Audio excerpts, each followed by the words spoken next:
Hello friends, आप सभी का अल्फा टेक्नो एजुकेशन में स्वागत है।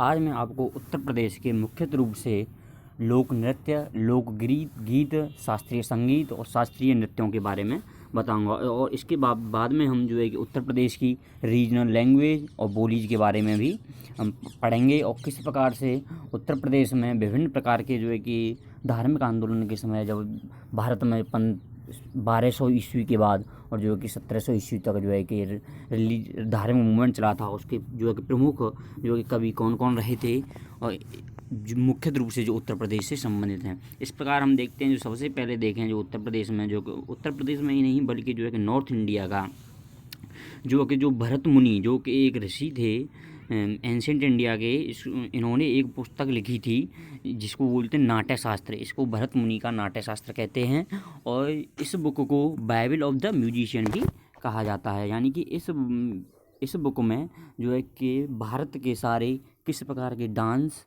और विभिन्न प्रकार के म्यूजिक और विभिन्न प्रकार के सॉन्ग्स के बारे में अच्छे से डिस्क्रिप्शन मिलता है।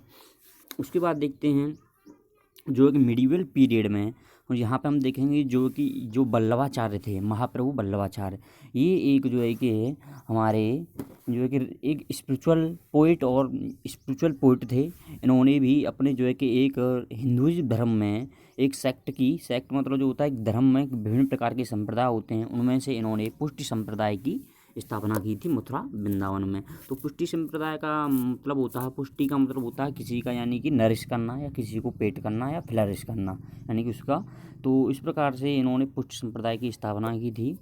और जो है कि वल्लभाचार्य का जो है कि हम समय काल देखें तो ये 1479 से 1531 के आसपास रहे। तब से भारत में जो है कि 1526 से मुगल काल की शुरुआत हुई थी।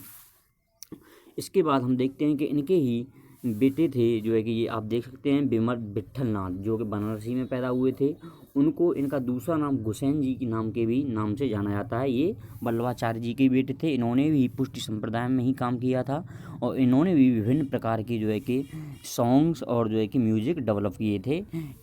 इन्होंने जो है कि इसलिए कृष्ण लीला गान पंथ की स्थापना की थी। इस प्रकार हम देखते हैं कि ये जो है कि मिडिवल पीरियड के रहे और इसी मिडिवल पीरियड में हम जो है कि और भी 8 कवि जिन्हें अष्टछाप बोला जाता है, ये भी बहुत महत्वपूर्ण कवि हैं उत्तर प्रदेश के। इनको माना जाता है कि जो है कि ये जो है कि ये भी सब कृष्ण भक्ति से रिलेटेड हैं। इन्होंने भी कृष्ण की वात्सल्य रस के ऊपर और जो है कि विभिन्न प्रकार के रसों में अपने बहुत सारी कंपोजिशन लिखे हैं। तो ये 8 ऋषि हैं जो अष्टछाप बोला जाता है। इनके नाम बहुत महत्वपूर्ण हैं, एग्जामों में कई एग्जामों में पूछे जाते हैं। जैसे कि इनमें महत्वपूर्ण हैं सूरदास हैं, नंददास हैं, रामानंद दास हैं, कुंभादास हैं, चतुर्भुज दास हैं, चित्त स्वामी जी हैं, गोविंद स्वामी हैं और कृष्णदास हैं। इनका नाम आप ध्यान रखिएगा। इसके बावजूद अब इस जो है कि हम जो है कि ये संप्रदाय है जो पुष्ट संप्रदाय है, इसके अलावा जो इसी टाइम पर जो है कि स्वामी हरिदास थे। जो स्वामी हरिदास थे वो जो है कि अकबर के दौरान रहे थे। इनका जन्म जो है कि 1512 में माना जाता है और 1512 से 1573 ईस्वी तक रहे थे और इन्होंने सखी पंथ की स्थापना की थी। और इनकी जो महत्वपूर्ण 2 बुकें हैं वो श्री कालीमल और अस्त्रशास्त्र हैं। ये जो है कि स्वामी हरिदास एक स्पिरिचुअल पोएट रहे हैं और क्लासिकल म्यूजिशियन रहे हैं। ये वन ऑफ द मोस्ट जो है कि एक्सपर्ट जो है कि म्यूजिशियन रहे हैं इंडिया के। और जो है कि इनके जो है कि डिसाइपल रहे हैं यानी कि जो इनके चेले रहे हैं, उनमें मुख्य रूप से सभी लोग आज भी जानते हैं वो तानसेन रहे हैं, जो कि अकबर के दरबार में रहते थे। आज भी हम कई जो है कि पेंटिंग दे सकते हैं जिसमें जो है कि तानसेन जो है कि स्वामी हरिदास से म्यूजिक के बारे में सीख रहे हैं और वहाँ पे अकबर खड़े हुए उनको देख रहे हैं।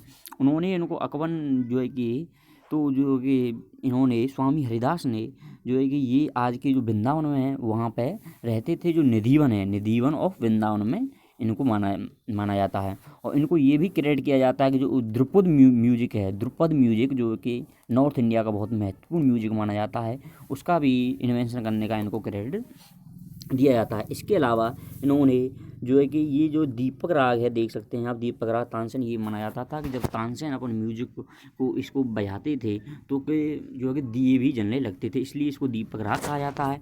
इन्होंने जो है कि बैजू बावरा को मेघ राग सिखाया था और जो है कि आपको गोपाल नायक हैं उनको इन्होंने मालकौंस राग सिखाया था, जो इनके डिसाइपल रहे थे। इसके अलावा हम जैसा कि जानते हैं अमीर खुसरो के बारे में मैं आपको पहले वीडियो में बता चुका हूँ। इन्होंने जो है कि सूफ़ी संत से उनके लिए इंडियन राग और ईरानियन म्यूजिक को दोनों को मिक्स करके सूफ़ी संतों के लिए बहुत सारे सॉन्ग लिखे थे। ये सब भक्ति ट्रेडिशन के ही सारे संत और कवि रहे हैं। इसके अलावा अब हम देखते हैं विभिन्न प्रकार के जो उत्तर प्रदेश में मुख्यतः घराने रहे हैं। घराने का संबंध होता है किसी भी जो है कि या तो स्कूल से, यानी कि उसमें एक पार्टिकुलर ट्रेडिशन रहता है, उसको हम घराना बोलते हैं।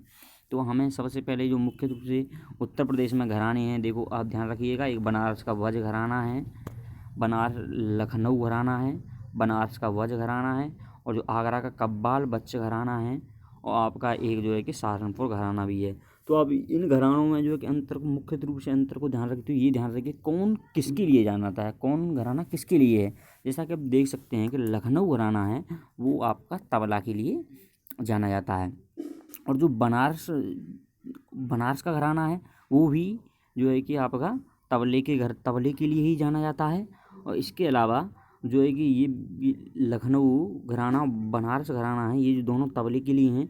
और जो है कि ये दोनों ही जैसे कि दो हो गई जो कि भारत में मुख्य रूप से 6 ब्रांच मिलती हैं तबला स्टाइल की। तो एक जो है कि उनमें से ये लखनऊ घराने की तबले की स्टाइल अलग है और बनारस घराने की तबले की स्टाइल अलग है। और हम यहाँ आगरा की घराने को देखें तो ये जो घराना है ये हिंदुस्तानी क्लासिकल वोकल म्यूजिक का है। इसमें ये इंस्ट्रूमेंट नहीं बजाते ये लोग, आगरा घराने वाले, ये जो है कि वोकल म्यूजिक को बताते हैं। इनके जो मुख्य सिंगर रहे हैं उस्ताद फैयज़ खान रहे हैं। इसके अलावा जो है कि जो अकबर के कोर्ट का जो सिंगर था, जो सुजान खान था, वो भी जो है कि आगरा घराने का माना जाता है। इसके अलावा जो है कि जो बहराम खान हैं जो कि सहारनपुर घराने के माने जाते हैं, इनको जो है कि पंडित का टाइटल दिया गया था, जबकि ये एक मुस्लिम थे।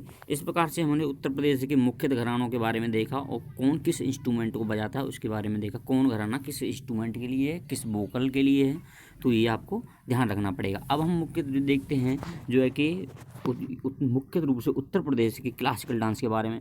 तो उत्तर प्रदेश क्या नॉर्थ इंडिया का जो कि क्लासिकल डांस जो है कि आपको पता होना चाहिए कि कथक ही एक जो है कि क्लासिकल डांस है। तो ये जो डांस है क्लासिकल डांस, अच्छा तो मैं आपको पहले बता दूं क्लासिकल डांस और फोक डांस में अंतर क्या होता है। जो क्लासिकल डांस वो डांस होते हैं जिसमें एक प्रोफेशनल स्किल्स होती हैं इसके कलाकार के पास, जबकि जो फोक डांस या फोक जो सिंगिंग होती है उसमें क्या होता है, जो लोकल लोग होते हैं वो अपने ट्रेडिशनली जो है कि अपनी सिंगिंग या डांसिंग करते हैं, लेकिन जो है कि क्लासिकल में उनके पास स्किल्स होगी वो बहुत ही बारीक स्किल्स होती है, जो कि इनका डांस और जो है कि आपकी म्यूजिक दोनों एक ही लयकारी रहते हैं। जिस प्रकार से हम देख सकते हैं जो है कि कथक की जो परफॉर्मेंस होती है वो बहुत ही स्ट्रॉन्ग है, एनर्जेटिक रहती है। उसमें जो है कि पैरों को जो है कि म्यूजिक के साथ आपको ताल में रखना होता है।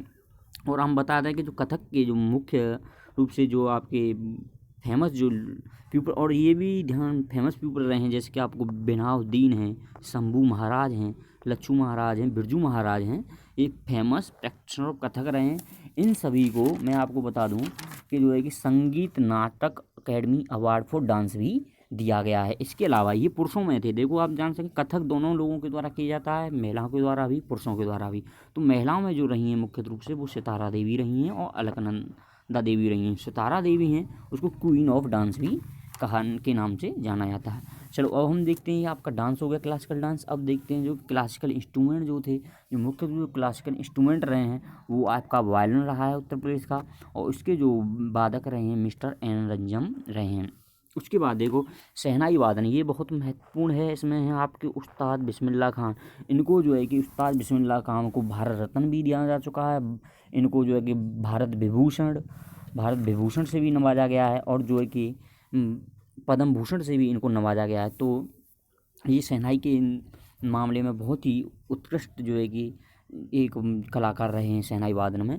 उसके बाद आप देखेंगे ये भी बनारस के थे। अब आप देखिए जो सितार वादन है उसमें पंडित रविशंकर का नाम आता है। इनको भी जो है कि भारत रत्न दिया जा चुका है इस क्षेत्र में। इसके अलावा इनको ग्रैमी अवार्ड भी दिया गया है लाइफ टाइम अचीवमेंट के लिए पंडित रविशंकर को। ये भी आपके जो है बनारस थे। उसके बाद राजवान सिंह हैं, उस्ताद मश्ताक अली खान हैं, जो है कि ये जो है कि आपके जो देख सकते हैं आप, ये सितार वादन के लिए हैं, शहनाई वादन के लिए हैं, अलग अलग कवि रहे हैं। और उदय शंकर और गिपी जो कि गिपी कृष्णन है वो कथक स्टाइल डांस के लिए भी यूपी में जाने गए हैं। अब हम आपको देखते हैं फोक डांस। फोक डांस मैं जो बता चुका हूँ लोकल लोगों का होता है, तो मैं बताऊँ ये रीजन वाइज जो है कि पूरे उत्तर प्रदेश में अलग अलग है। तो सबसे पहला जो कि ब्रजभूमि में है ये आपका चरगुला। ये भी डांस इस डांस में क्या होता है कि जो महिलाएं होती हैं ये महिलाओं के द्वारा किया जाता है। महिलाएं अपने सर पर जो है कि आपकी